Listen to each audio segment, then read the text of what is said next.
El Instituto de Documentación de Lenguas Originarias Indolengo, en coordinación con el Departamento de Culturas Étnicas y la Asociación Chihuahua Apache, les da la bienvenida a todas las personas que ya se encuentran conectadas en este momento al Seminario de Documentación, Descripción y Revitalización Lingüística. Muchísimas gracias por su tiempo y su atención.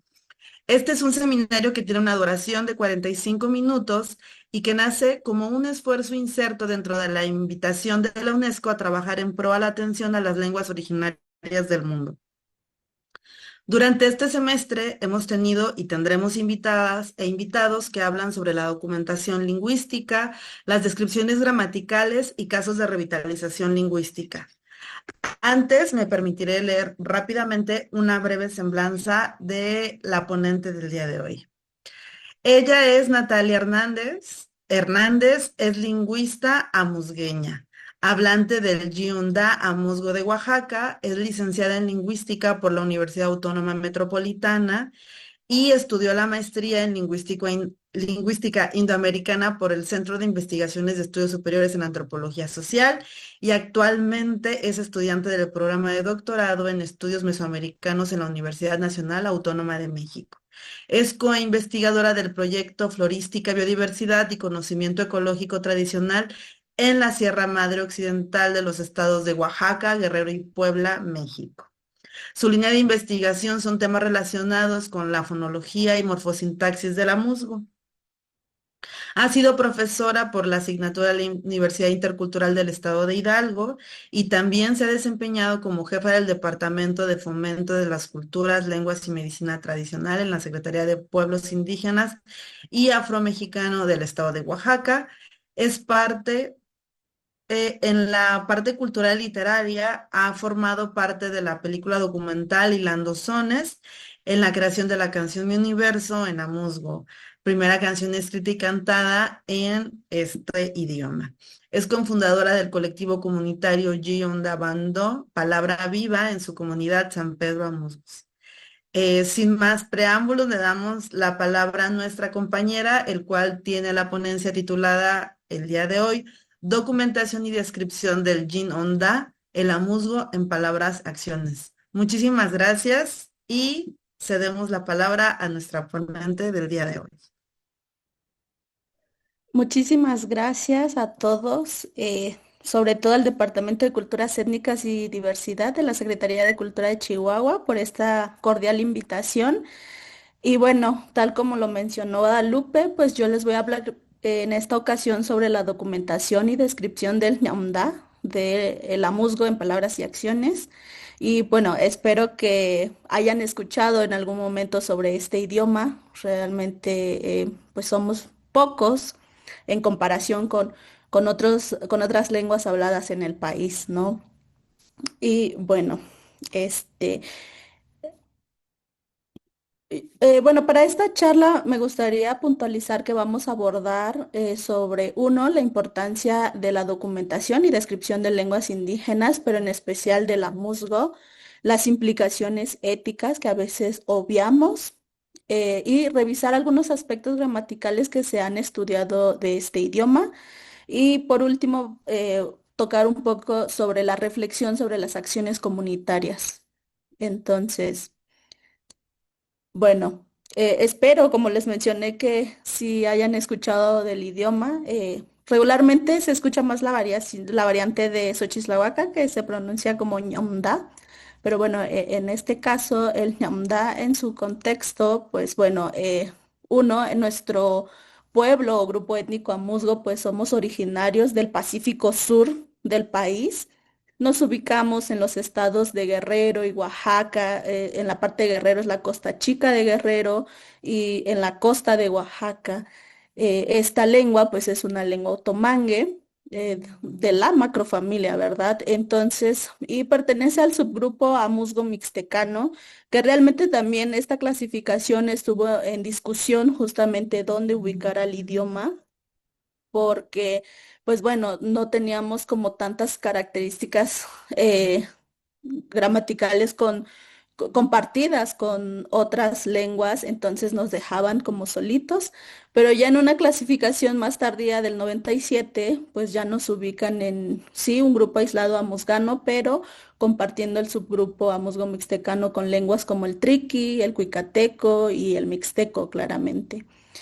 Pues la población de los amuzgo hablantes en general, tanto los estados de Guerrero y Oaxaca, somos alrededor de 59.884 hablantes y en particular el municipio en donde se habla el Ñamdá de Oaxaca, somos 4.495 hablantes. Eh, entonces, pues bueno, somos un número considerado, pero sí menor que los hablantes de Guerrero.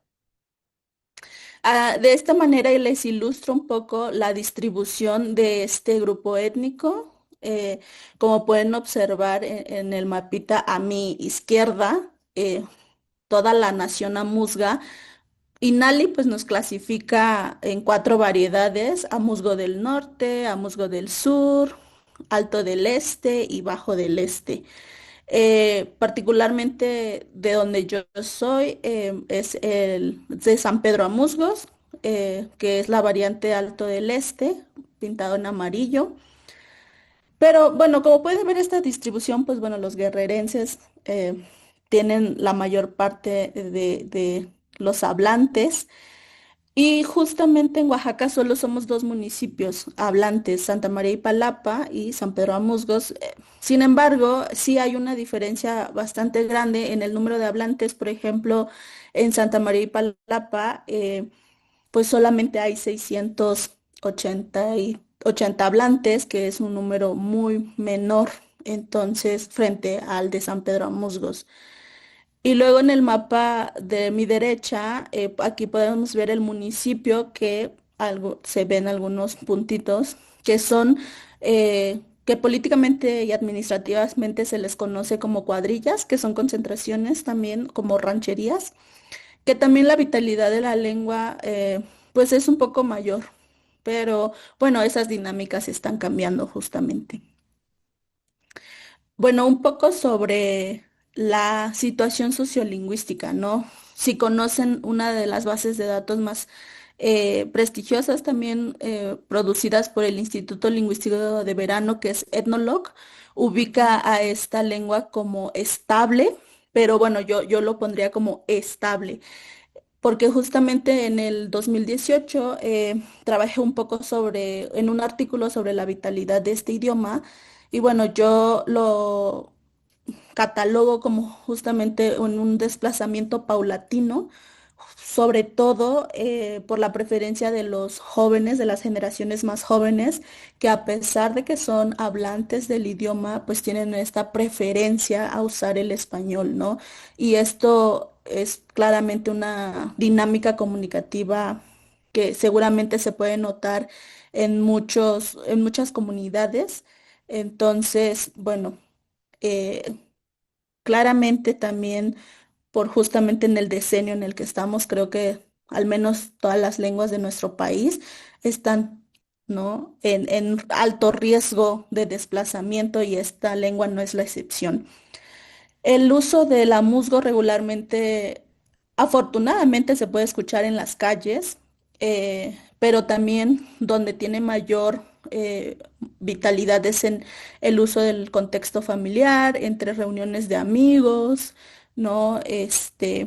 Pero bueno, esta dinámica está cambiando justamente porque padres jóvenes que tienen hijos prefieren enseñarles el español, aunque los niños se comuniquen, aunque los abuelos se comuniquen en amuzgo, ahora ellos están un poco obligados a hablarle a sus nietos en español, ¿no? Porque estos padres jóvenes decidieron ya no enseñar amuzgo. Entonces hay una ruptura de la transmisión intergeneracional actual, ¿no?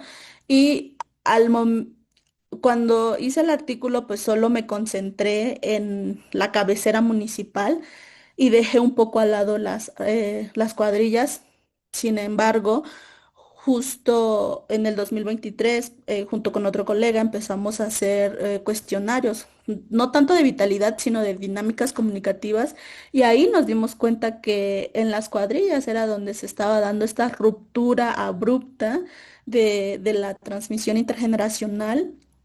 Entonces eso nos pone en una situación también delicada de que ya no solo se veía en la cabecera, sino en estas rancherías alejadas y que se mantenían como un núcleo bastante vital, ¿no? De la lengua.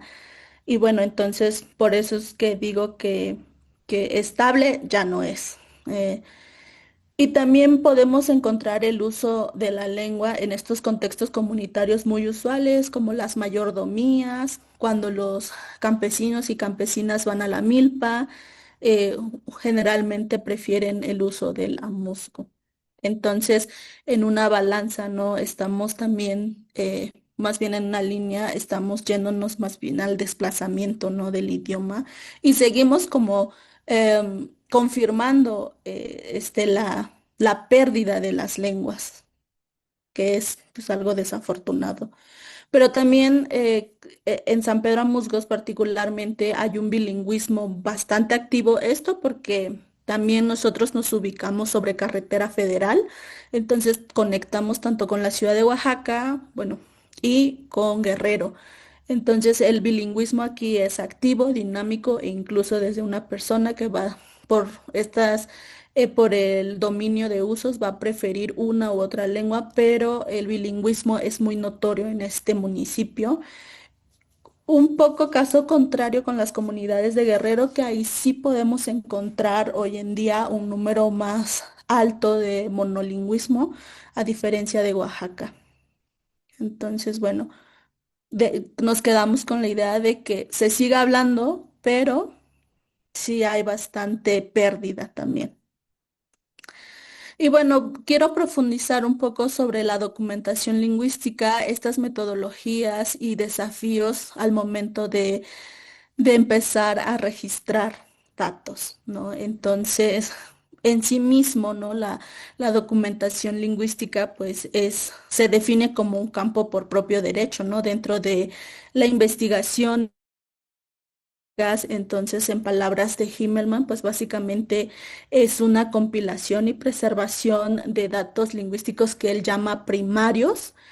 Y estos datos primarios permiten también crear estos puntos de interacción, de conexión con otros o varios tipos de análisis basados en estos datos primarios. Y entonces, básicamente, la documentación lingüística, se va a concentrar en estos métodos para obtener estos datos eh, que se van a utilizar para registrar, preservar, ¿no? Y procesar.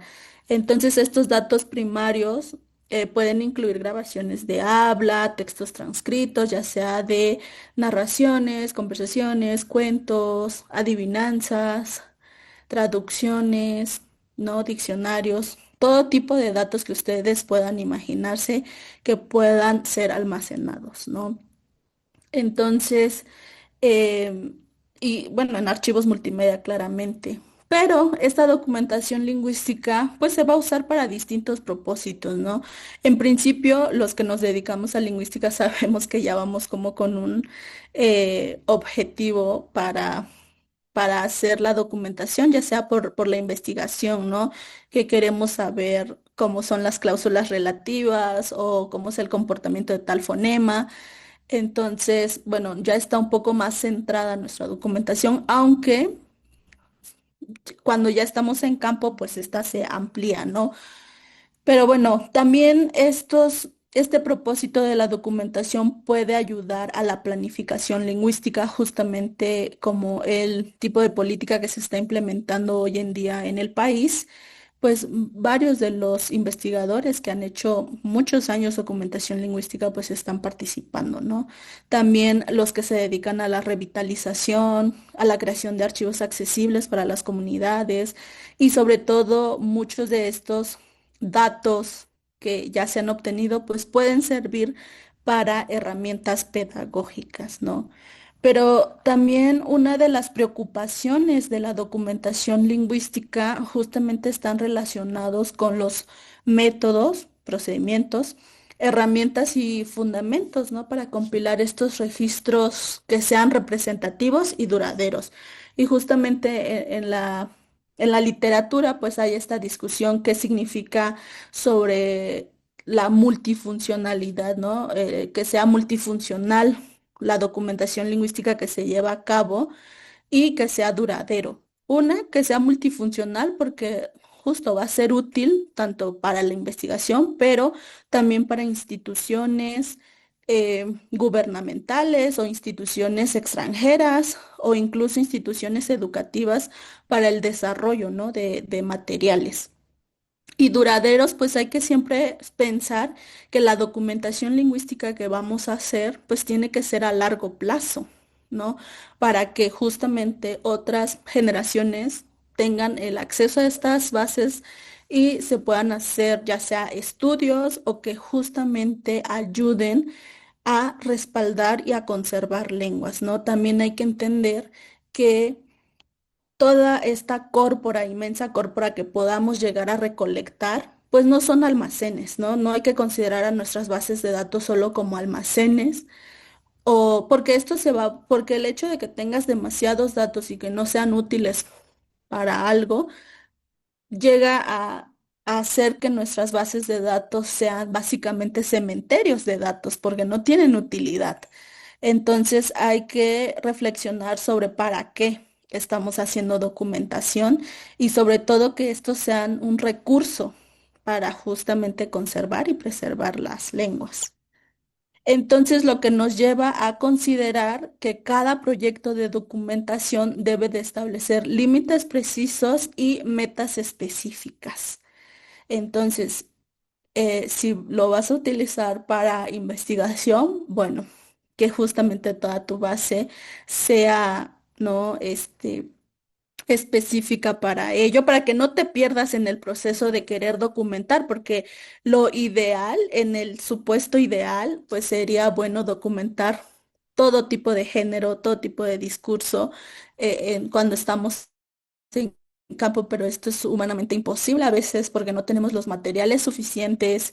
Bueno, en la parte lógica, práctica, no tenemos materiales suficientes, memorias suficientes, grabadoras suficientes, pero también dejando a un lado esa parte de insuficiencia de que podamos grabar todo, también a veces nos olvidamos que estamos trabajando y colaborando en un contexto con personas. Entonces, nuestra documentación lingüística puede fracasar si no sabemos cómo tratar con las comunidades hablantes y sobre todo ver la disponibilidad y disposición de nuestros asesores lingüísticos, ¿no? Porque a veces obviamos estos hechos cuando realmente solo vamos con la idea de, oh, yo hago estudios gramaticales y solo quiero grabar ciertas estructuras y nos olvidamos del contexto en el que estamos haciendo nuestra compilación.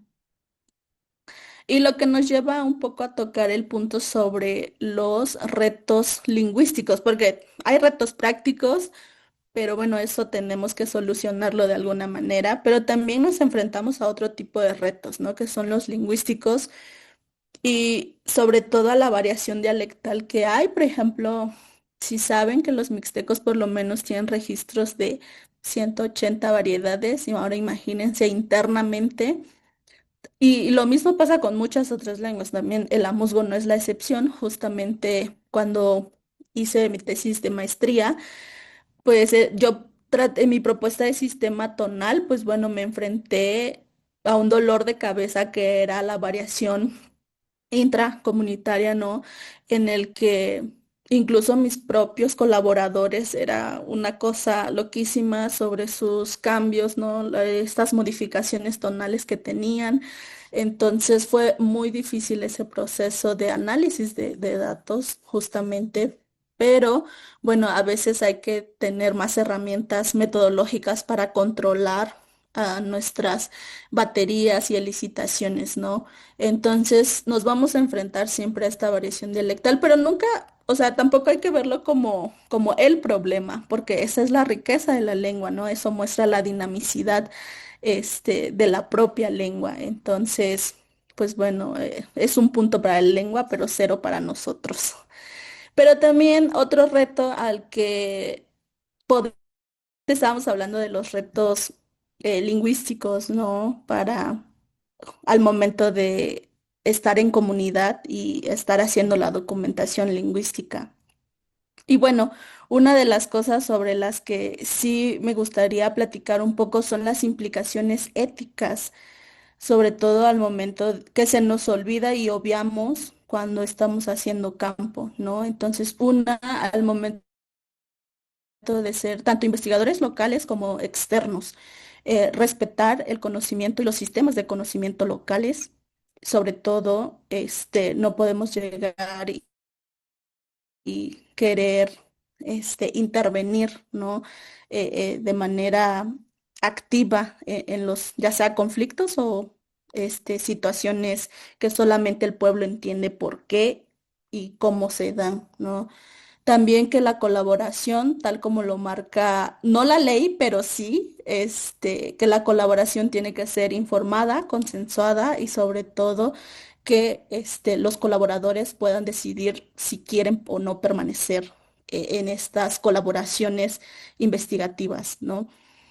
Y sobre todo que el proceso, no hay que olvidar que tiene que ser un proceso colaborativo y bidireccional y sobre todo evitar que sea extractivo, porque ya como pueblos originarios tenemos la experiencia con investigadores externos que si bien llegan, hacen su investigación, qué bonita tesis, qué bonito artículo, pero luego se les olvida que hay que hacer la devolución justamente de esta información obtenida, ya sea a través de materiales y que sean sobre todo materiales accesibles para la comunidad, ¿no? Ya sea en formato de libros, archivos, multimedia, en todo caso, si hay buena recepción de internet, pues bueno, algunos sitios web, aplicaciones y sobre todo porque en muchas ocasiones, pues bueno, a veces no podemos financiar justo la impresión, ¿no? de muchos materiales. Entonces, son algunas de las cuestiones éticas que hay que trabajar.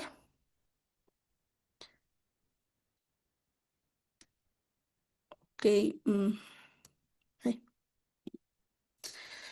Pero sobre todo justo haciendo como esta reflexión sobre cómo nos vamos a incorporar a las comunidades al momento de ir y hacer documentación juntamente con uno de mis colegas que de hecho está conectado. Hemos estado trabajando en un sistema propio que es bastante conocido de hecho en otros medios sobre la gobernanza de datos, ¿no? Y que esta gobernanza de datos realmente sea un sistema de planificación, de recolección y análisis, por supuesto, mantenimiento y control de datos, pero por la propia comunidad, ¿no? Y a partir de los intereses y necesidades y sobre todo la realidad de las comunidades y de los hablantes interesados y que estén participando activamente, ¿no? Porque tampoco podemos un poco obligar a toda el municipio a participar, pero sí permitir que los que conformamos estos grupos y sobre todo que informemos, es permitir o impulsar esta toma de decisiones sobre los datos recopilados, ¿no? Y que esto permita facilitar el uso y la gestión de estos datos, cumplir con las regulaciones y normas, como les mencionaba, no podemos llegar a imponer, sino ver cómo podemos hacer esta colaboración para que realmente sea funcional para los colaboradores. Y esto a su vez, bueno, pues protege el acceso a los datos. Vamos, como pueblo podemos decidir a quién compartir o por qué no compartir, ¿no? Entonces, esto también a su vez, esta colaboración, esta concentración de interesados, pues va a garantizar la precisión de la calidad de los datos, porque no sé si les ha pasado a algunos que sí son hablantes y notan que algunas investigaciones, pues resulta que muchos de los datos o no concuerdan o solemos decir, yo no lo digo así, ¿no? Justamente esta gobernanza de datos va a permitir que podamos hacer esta discusión de datos también con los colaboradores para tener un poco más de precisión, ¿no? Y consistencia y sistematización en los datos obtenidos. Y bueno, esto me lleva a hablarles un poco sobre la descripción que se ha hecho en el AMUSGO por diversos colegas investigadores. Sobre todo nosotros seguimos un poco traumados con la fonología, como que no podemos superar esa parte. Si saben bien las lenguas otomangues, pues justo su fonología es bastante retadora. Y bueno, la musgo no es la excepción. Tiene bastante complejidad tonal y rasgos laríngeos. Por ejemplo, en los núcleos silábicos podemos encontrar pues distintos timbres combinados con nasalidad, tipos de fonación, ya sea voz aspirada, murmurada, laringizada y el plus, el tono, ¿no? Este amusgo, mi amusgo, tiene por lo menos 7 tonos contrastivos.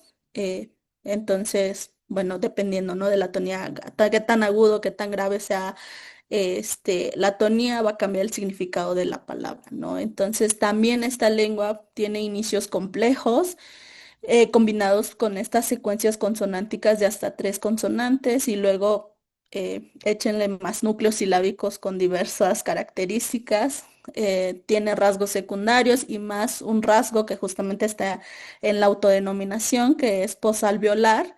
No es palatal, es posalveolar, un poquito antes y despuesito de los alvéolos, y más la laringización. Entonces se vuelve un poco complicado también para hacer la lectoescritura, ¿no? Y bueno, sobre morfosintaxis, pues es una lengua de marcación en el núcleo, con excepción de las terceras personas que se marcan el dependiente y su orden de constituyentes en oraciones que requieren de 2 argumentos, pues es verbo, sujeto, objeto, y en oraciones que solo necesitan un argumento, pues es verbo, sujeto, ¿no? Pero resulta que esta diversión no acaba ahí, en estas justamente estructuras que necesitan de un argumento, pues hay una decisión, ¿no? Tenemos intransitivas agentivas, no se va a marcar igual que intransitivas pacientivas y estativas, ¿no? Entonces, no es lo mismo este, que yo me ría a que yo me caiga, ¿verdad? Entonces, bueno, también la morfosintaxis, ahorita justamente para mi tesis doctoral estoy trabajando derivación verbal y bueno, es inevitable tener tanta, estabilidad al momento de ver cómo se comporta el verbo en esta lengua también, aunque ya hay otras tesis de morfología. Pues ayuda muchísimo, ¿no? Justamente al conocimiento de la propia lengua. Bueno, aquí les ilustro de manera rápida. Sobre el sistema consonántico tenemos por lo menos 17 consonantes, pero de estas pues va a haber bastantes combinaciones, como les decía, secuencias, entonces van a haber combinaciones. Y bueno, no parece complejo a primera vista, pero ya cuando se empieza a combinar, pues sí resulta un poco más complicado. Y bueno, un poco seguimos en morfosintaxis. La codificación de la posesión, pues es uno de los asuntos también muy divertidos de esta lengua, porque, bueno, muy bonita semánticamente refleja como la clasificación de 3 grupos, ¿no? Usamos diferentes marcadores como para poseer entidades generales, animales, parentescos y partes del cuerpo. Entonces, es divertido haber buscado un poco sobre eso. Y bueno, uno de los pocos rituales a nivel de pragmática y discurso, uno de los pocos rituales que aún conservamos los amusgos es el ritual matrimonial amusgo, como lo documentó Franco Pellotier en el 2011 en su tesis de doctorado, muy bonita tesis en el que con, bueno, con el poco conocimiento que tengo de los pueblos amuzgos, Creo que somos los únicos que aún conservamos este ritual, que consiste en tres fases, ¿no? En la petición, el quedamento y los consejos y claramente la boda, ¿no? Entonces, con cambios, por supuesto, hoy en día en el quedamento, pues es la formalización un poco del compromiso y bueno, ya hay un poco más de cambios occidentales, como entregar el anillo y todo eso. Entonces, bueno, disculpen la calidad de la foto, era cuando ya no quería hacer lingüística y me invitaron justamente a un quedamento. Entonces, pues, un poco ilustrado, ¿no? Los menores de edad no pueden asistir a este tipo de reuniones justamente por eh, el nivel de discurso que se usa, porque no es el común. Entonces, bueno, la lengua en acción y estas prácticas comunicativas y la transmisión cultural sobre la musgo, una es que tenemos como la mayoría de las lenguas mexicanas, la tradición oral es bastante fuerte.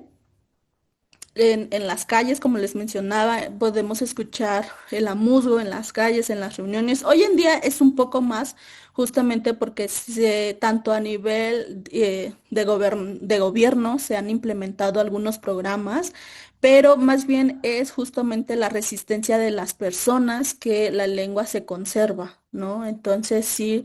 Sí la vamos a escuchar en las calles. Algunos abuelos aún conservan mucho esta tradición de contar cuentos, leyendas, historias a sus hijos.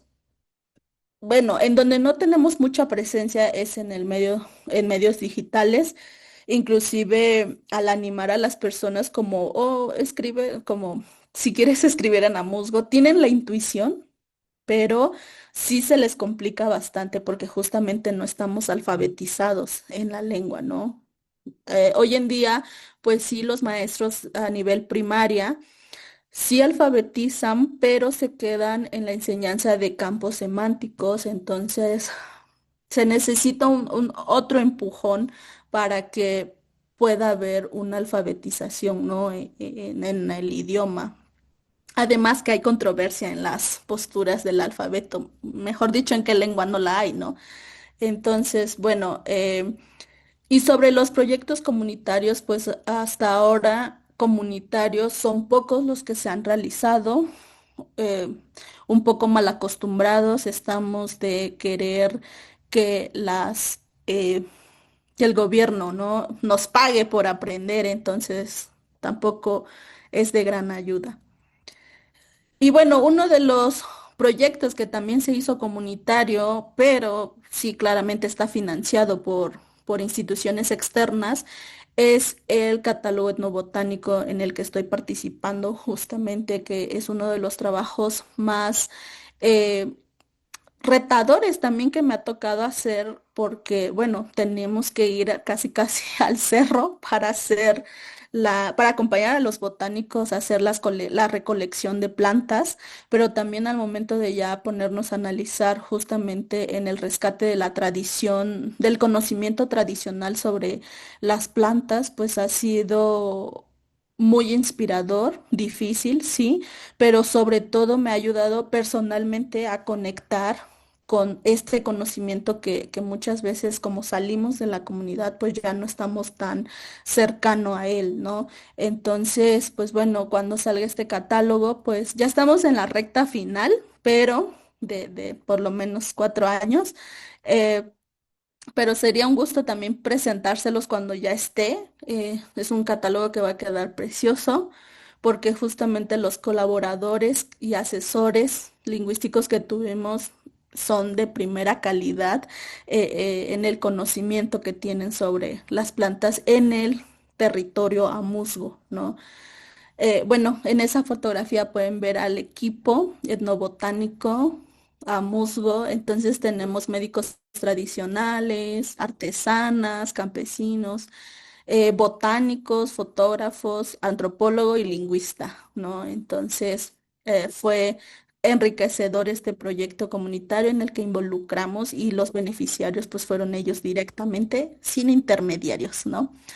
Pero bueno, justo esta documentación lingüística de las que les he platicado, pues va más allá, ¿no? De un ejercicio académico, sino más bien lo veo por lo menos como un acto de justicia lingüística, ¿no? Porque me hubiera gustado que esos investigadores que llegaron antes que yo hubieran compartido ese conocimiento que tenían sobre el idioma y no hacernos un poco hacer caso omiso a las actitudes tan discriminatorias que había en la comunidad y pudieron aportar sobre todo, no solo a dejar material, sino a sensibilizar sobre el idioma mismo, sobre lo que se podía hacer y trabajar con un enfoque colaborativo, ¿no? Entonces, nosotros tenemos que hacer diferentes las cosas, tenemos que hacer esta documentación de manera colaborativa, con adaptabilidad, claro, por parte de nuestros asesores y sobre todo involucrar un compromiso intergeneracional, ¿no?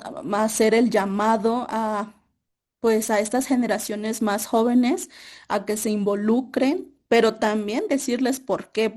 Bueno, o sea, no es solo como trabaja sobre tu lengua, es como tenemos que ser un poco más empáticos sobre cómo convencerlos también de que esto importa, ¿no? Como comentario final, pues el logro y aprendizaje que he tenido por lo menos en la documentación de la musgo es justamente a saber que mi lengua vale, ¿no? Porque particularmente en San Pedro Amusgos hemos tenido una cuestión de conflictos entre mestizos e indígenas, entonces la discriminación era bastante grave, pero bueno, hoy en día eso ya ha cambiado un poco más por eh, esta diferencia de perspectiva que tienen los hablantes ahora de que su lengua vale. Entonces, bueno, el aprendizaje siempre va a ser que nunca se va a terminar la sensibilización hacia los propios hablantes y más si podemos convencerlos de que su lengua se puede hacer ciencia. Entonces, bueno, retos futuros, pues hay muchísimo trabajo aún que hay que hacer. También, sobre todo, promover la lectoescritura, por ejemplo, ¿no? Que también la tradición oral es muy importante, pero bueno, seguir promoviendo que la lengua ocupe estos espacios que aún no son de su dominio.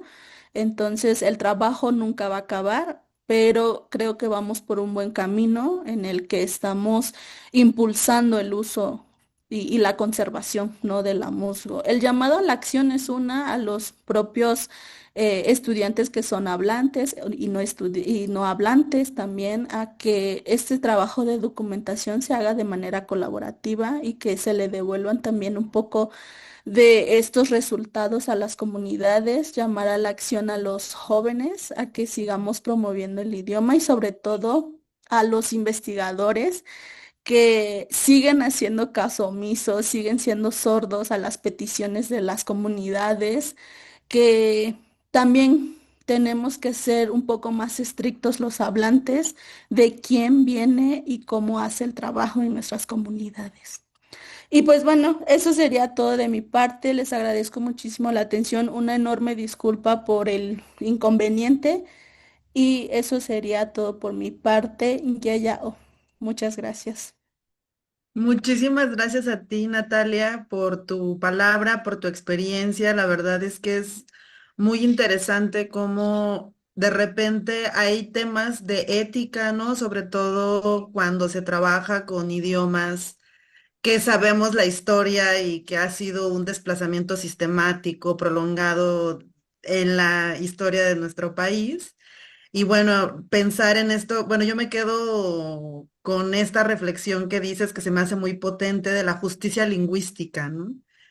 Como de alguna otra manera también cuando señalamos a las instituciones y sabemos que hay muchísimo por señalar y que ha habido omisiones y violencias estructuradas hacia las comunidades hablantes de idiomas, y que no existe este compromiso real, pues decimos, no, que se les ignora, pero esto que comentas de que hay acciones que sí surgen desde las instituciones y que sí tienen un impacto, ¿no? Entonces yo creo que ahí es donde también tenemos que poner el dedo en la llaga y seguir reclamando esa justicia también desde las instituciones, ¿no?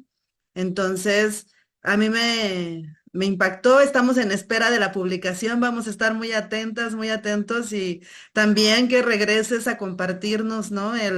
No solo el proceso de esto, sino qué dijo la comunidad, ¿no?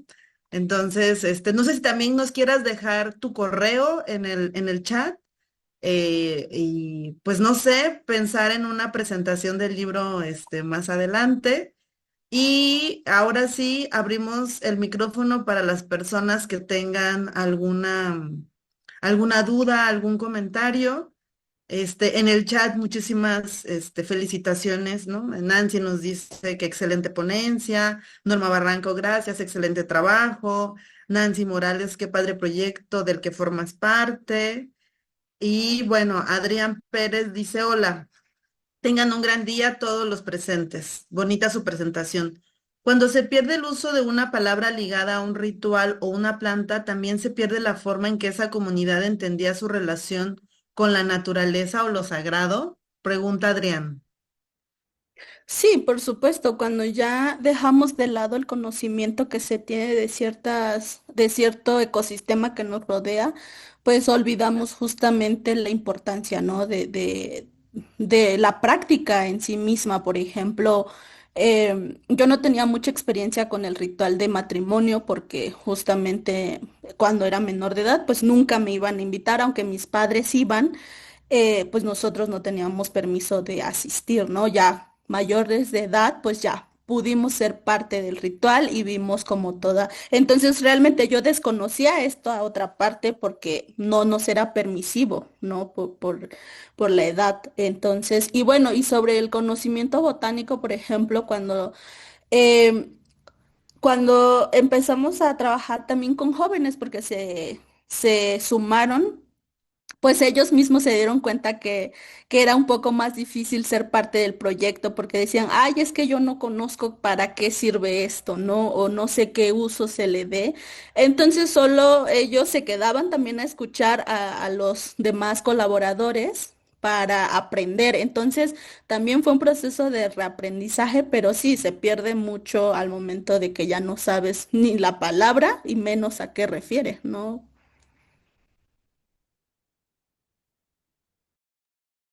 También aquí Rodrigo nos dice, hola Nat, muy interesante la presentación que hace reflexionar sobre muchos puntos acerca de la revitalización y descripción de la lengua. Una pregunta, ¿hay alguna iniciativa de ustedes hablantes como lingüistas para trabajar con el Estado, escuelas para realizar talleres de lectoescritura de la musgo? Si la respuesta es sí, ¿cómo trabajan con las escuelas? Bueno. Pregunta Rodrigo Padilla Chan. mm, Sí, muchas gracias, Petatillo, Rodrigo. perdón. Ujú. Rodrigo Petatillo Chan. Eh, sí, bueno, con el Estado no hemos trabajado porque los proyectos están muy enfocados con, por ejemplo, la Nación Amuzga, que es el plan de justicia que está aplicando el gobierno federal a todos los pueblos. Ellos, sí he colaborado con ellos para hacer el proyecto, de hecho, pero solo colaboro con una escuela para la lectoescritura de la Musgo, que justamente usan el alfabeto que propone el colectivo que cofundé. Entonces, ellos sí han estado empleando estos recursos y generalmente yo asesoro directamente a los profesores que enseñan en esa escuela.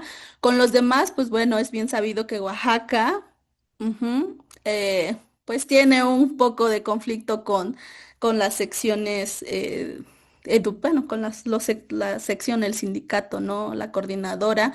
Ellos emplean un propio alfabeto, entonces digo, aquí lo importante es seguir promoviendo que una se hable la lengua y dos que se escriba, pero las intervenciones sí no son directamente con los profesores y no a partir de mí dando clases, sino dándoles talleres a ellos, básicamente. Muchísimas gracias. Otra felicitación, muchas gracias, de verdad valoro mucho su respuesta, me ha sido muy útil y significativa. Muchísimo la participación de nuestra ponente del día de hoy, nuestra doctorante Natalia. Esperamos seguir en contacto, esperamos ese libro y no se les olvide registrarse, dejarnos sus datos para poder seguir en contacto y nos vemos el próximo viernes con el mismo link en este seminario de lingüística. Muchísimas gracias. Muchas gracias.